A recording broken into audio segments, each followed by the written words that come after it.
Hello and welcome to RotD Review of the Day. This is our 4-hour live stream at Alfred University in Alfred, New York. If you are an Alfred University student or you happen to be in the area, we welcome you to come on by. We are on the second floor of the Powell Campus Center. We have some giveaways, some candy, some glow sticks, all sorts of stuff. If you want to join in on the show, feel free to come on by, ask around. We'll be happy to have you here. So the way this is going to work is my friends and I, the RotD Souls crew here, took it upon ourselves last week to watch a 24-hour movie marathon, and this is something that I kind of do every year. And instead of doing a review of those movies that we watched there, which I am going to do and release over the course of the next week, what we have decided to do is incorporate that into this live stream show and kind of just discuss the movies one-on-one. I had them pick out the movies as opposed to me, which is usually how it happens, and now they're going to have to defend their picks. We'll also be having some discussions and some games and so forth. So let me introduce you to everybody. Over here on camera 2, we have Christina. And camera 3, we have everybody else. Say hello to Jenny, Scotty, Summer, and our special guest here, Dr. Nick Schlegel. And that should about do it for the introductions. So, the first movie that we are going to be taking a look at that Christina picked out is The Visit. So let me just cue up the trailer here. I'm going to force her to watch it, and we will see how that goes.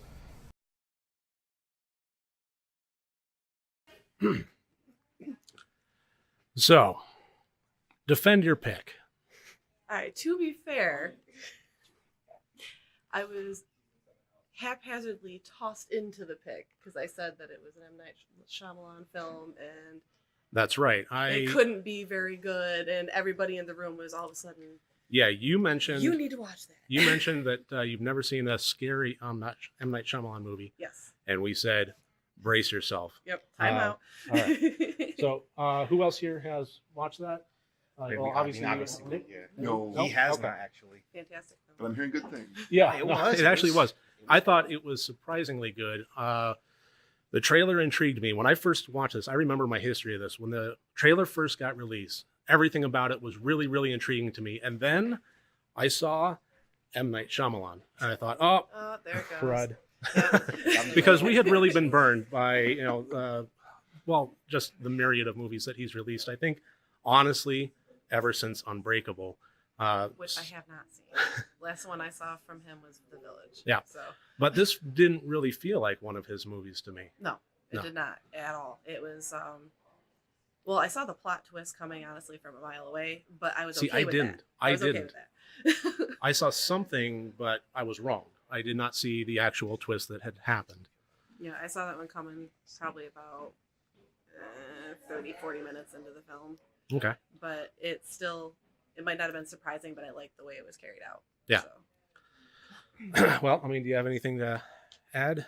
Honestly, the film overall was like incredible, but honestly, the acting is what blew me away. Yeah. Especially the little girl that played Becca, which Olivia DeJonge. I don't know how to say her last name, but she is just incredible, Right. especially for such a young kid. Like the way she metered her speech and just how adult but still very childish she came off, and Mhm. I liked the way that she handled such adult stuff so flawlessly.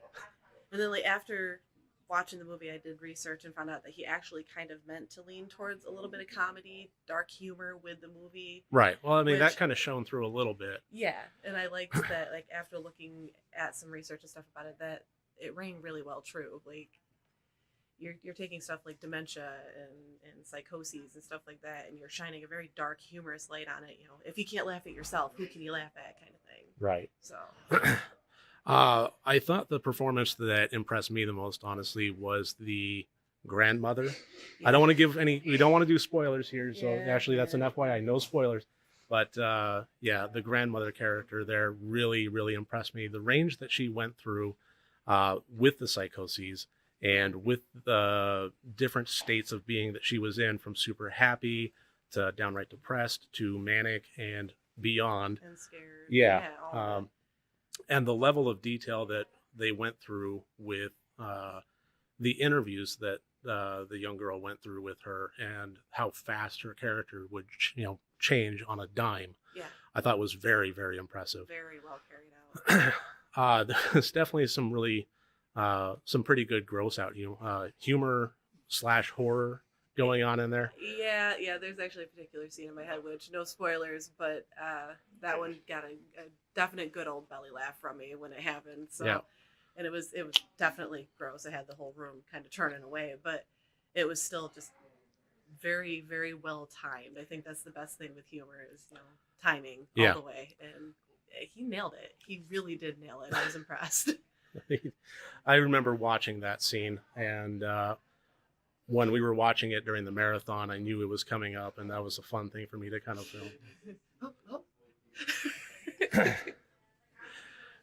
Anybody else want to chime in on the visit? Well, there's one thing specifically that, so a lot of his movies, like we mentioned, get crap from not being incredibly scary, but the thing of it is, being that these were two children, there were no other adults but the two grandparents. There was no one else that could help them. They can't exactly defend themselves. They're not, physically imposing, why don't they just run away or just do that? They can't. They're kids. Right. No one believes them, for one. No one believes what a kid says half the time, but they're at the mercy of these people that, their family, whatnot.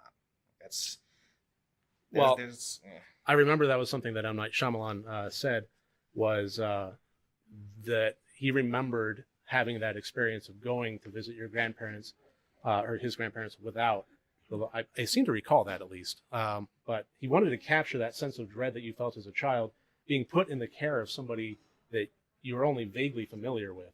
And now you're under their roof and you're living by their rules and you're eating their food and everything's foreign. And just that sense of unease that you might have as an adolescent. I thought he actually captured pretty well. I do too. Yeah. Definitely dug into the psyche of a kid. Yeah, I mean, honestly, I was just more. I was more impressed with this than The Village. I saw that coming a mile away. Yeah. What was the other one? Signs. Yeah. Signs. Okay. Signs. It seems like a lot of the movies that he had done up until this point were a little bit phoned in. I mean, I think he had that period after Unbreakable of having an interesting concept, wanting to work in a twist because that's at that point what's been expected of him, and going from there. It felt like this was his opportunity to break out from that, and I'm glad that he did.